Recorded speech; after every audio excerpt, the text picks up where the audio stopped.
This is a demonstration on how to use the county permit manager sites.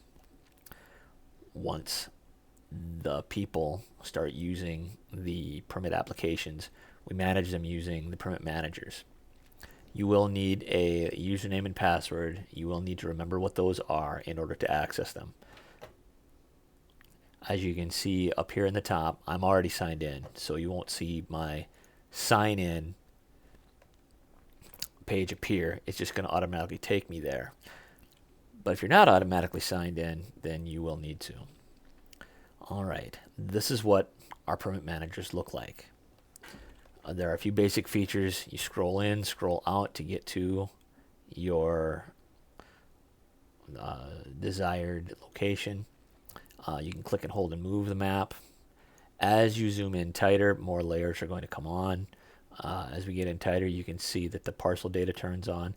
We also have our Hamilton County zoning layer on by default.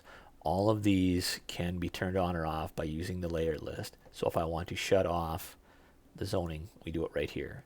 Or if I want to turn on the plat data, all that is in our layer list. We also have aquifer protection. We got zone A, zone B. We got 100-year floodplain. Let's shut this off, pull out a little. As you can see, we have all of our floodplain in purple, in red. All the different data layers are right here. These can be added as more become available. What you're seeing on the map is a pair of building permits. Now, let's go back and check our base layers again.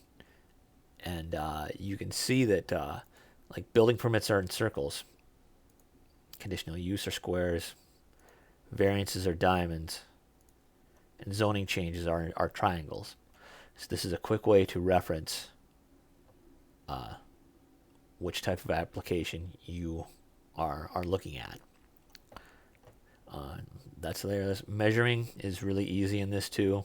We can see our measurement results. If we just want to get a lat long, we can click on our location. This is an easy way to get a lat long. Then you can just grab it and right click and copy. And you can paste that into an email to send someone a lat long. Measuring works the same way. It provides a number up in our measurement pop-up box. So as we're measuring, we can see what our distances are. We can change the units. I've been going with US feet. We can also measure area. If we're trying to get an area of a property, we can do that like this. The default is in acres. That can also be changed to square feet right here, and that will change it on the fly. We can clear that. Home screen takes us out to full. Zoom in, zooms in, zoom out, zooms out. When we go to find, this is handy. For example, there's a building permit application in here with an address of 172 Westlake Drive. If we type in 172 West Lake Drive, okay? What we're seeing here under Hamlin base data parcels, we see Robert and Cynthia Lamberge, okay? I know this ahead of time. It's not showing that address, but it's locating that address in the parcel data. So when this shows up, let's just click this, and it's going to take us right into that site. Robert and Cynthia Lamberge, it's looking at the site address of 172 Westlake Drive. So that's where it is. Now, once we've done this, let's do this. Let's identify this particular building permit, and let's scroll down, and let's look at the site address. 172 Westlake Drive, Arlington. That's in the wrong place. It's too far over because the actual address is here. This could happen, especially around the lake. The guy may think he's close to where the building permit is, but he may not be right on the money. So if this is the case, we have a solution for that. We can move this point. One of the things that you can do is go and click on these three dots and click Smart Editor. What that's going to do is it's going to load all that information into our Smart Editor, and our Smart Editor is located right here. And this is where you are going to be doing your updates to that building permit application. One of the first things that you'll be doing is assigning a permit number. You know, if you want to pull the parcel number, from here, you can do that as well. You could identify this. Here's the parcel ID. Copy that and stick it right there. You know, all this information, permit fees, expiration dates, you'll have to populate this. Is it in a floodplain? All that information is here, and you can edit it until it's ready. As you scroll down to the bottom, let's just take a quick look at, you can see the sample property sketch. If the guy's got a property sketch, the attachment will go right here. Another thing that I want to reference is here are the signatures. In this particular case, we have 2 signatures, and what that means is the owner signed it and the applicant signed it as well. And when you look at this is a timestamp right in the name. Signature 2022-0218, that's February 18, 2022, and then 12:20. That means it's 12:20 in the afternoon. They're using military time here. So if you look at this, not only do you have the signature, but you also have the date stamp, and all that is attached right to your building permit application. So you can update stuff here. When you're done updating, you want to click Save. When you click Save, it unselects your parcel. But like we mentioned, we want to edit the geometry on this, and all that means is we want to move that to where it should be. So all we have to do is click Edit Geometry, and then we go over here and we click and hold and grab it. Maybe. There we go. You got to get close. You got to get it right on the money. It's a little finicky, but once you do that, you can drag this over to 172 Westlake Drive, Arlington, right there.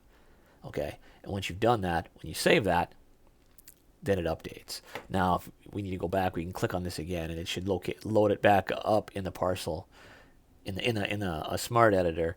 And if it doesn't, then you just click on it and go to these 3 dots to get it to load up again. You can also view in the attribute table. The attribute table is down here. I like the smart editor better, but this is another place where you can review your building permit. You can also filter and sort. There's options in here, and there are different tabs for the different data layers. So that's how you use the table. Once we're done with this, we'll hit close. If you want to add a new one from scratch, say someone comes in and you are doing a new permit, you do that right here in the smart editor as well. Like I say, the smart editor generally starts with it closed. It looks like this, but all you have to do is hit Info Summary or Smart Editor, and this will open up. If you need to create a new one, you just click a new conditional use, zoom to wherever that conditional use is supposed to be, and click. And now you have a brand new one, and you can populate all of your information right here. I'm going to close this. One more thing that I will add regarding the Smart Editor and these applications in general. When they fill out an application, they are only allowed to add 1 attachment, because that's all we're asking for. We're asking for the property sketch. If you want additional attachments, that's okay. You can add them here. I can choose File, and I can go up and add another document in here, and it shows up right here. But you, the zoning official, has to add them. The other person can't do that. They can send you the documents you need, and then you attach them. And that's how that works. And then you want to save, and that will show up as another attachment. So if you're looking to attach something later, you can attach as many as you need. But they can only attach 1 thing in the building permit application. As we go up and look at permit status, this will be changed. We can change this to approved active and save, and that'll go to green. Once we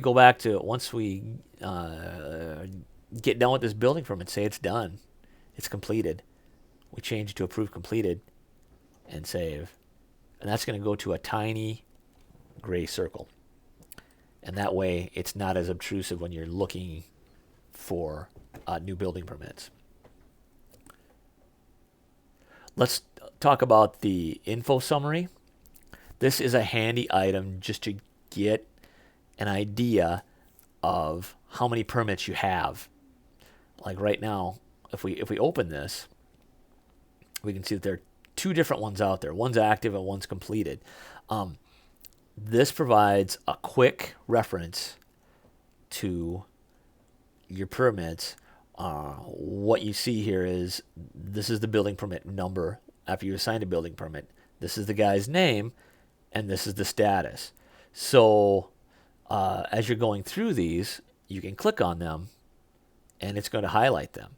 And once, like, okay, I want to look at Todd's building permit here. Then we can go down here and we can go to Zoom to, and it's just going to take us to that. And he's got a building permit right here, and this is all the information that's associated. And once again, you can see he's got a Capture 3 in here. He's got a photo. And here's his signature as well, right there, Todd Kays. So the signature is there.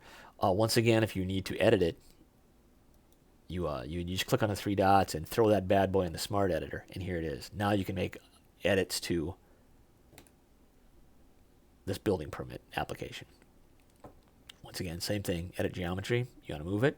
You got to make sure edit geometry is clicked, and then you can move it. And that's pretty much it. As you can see, we can get a quick lat and long right here. This is interesting. I think as you're moving the mouse around,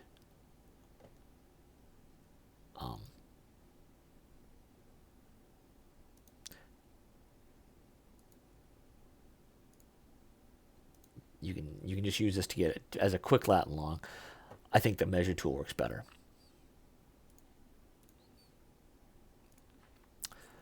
What else am I missing? I think that is pretty much it for these. Close that.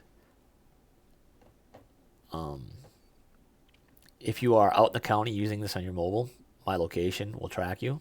You can zoom to full right here, and you can see where you're at in the county.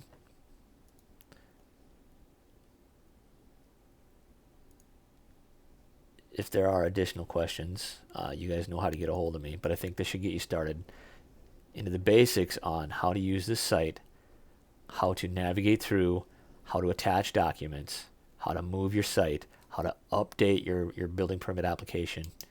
And this works for all of your applications as well. Zoning changes and variances will all show up in this too. That is all I have. So I want you to slam that like and subscribe button. And yeah, that's pretty much all I got.